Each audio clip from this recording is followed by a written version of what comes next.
lama kala maqnee taariikh meel ku qoran weeye maanta maashii dareen matalaadka weeye ayaa iigu mudan waqooyi bari dowlad goboleedka waqooyi bari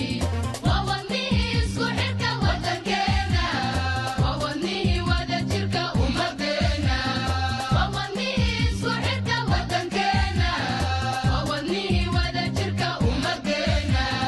madaxdooda wadaa wax manse iu qabtaan ku taageera wanaaga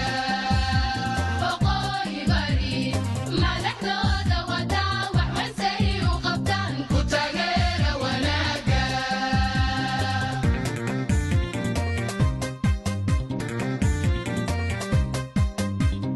waaduuyo wadaduutaba wixii shala jiray waxba xigaye ula jeednay anaa wacdaynaya waxaa ula jeednay adduunkana u sheegayna ardu soomaal wax la yidhaahdo hadda ma jirto ardu soomaal ama somalilan waxaa la isku dhihi jiray dhulka hadda aan joogno iyo midkaan kooxda goonagooska ay joogaan inaan meel ka mid ah weliba dhulka intii nuskiis inaan u soconnay ahayd fariinta adduunka loo diray waana la diri doonaa maalmaha halka aan joogno waxaan marka ay leedahay dhadhanka ay leedahay waxay tahay meeshan waa buundada midnimada waa saldhigga midnimada soomaaliya taasaa qof kastoo ay tagana sharaf u tahay wasiirradii dawladda soomaaliya oo dhanna iyo dawladdii soomaaliya xildhibaanadeedii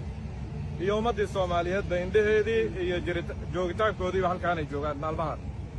marka marti culus baa idiin joogta laydinkala dardaarmi maayo soo dhowayntooda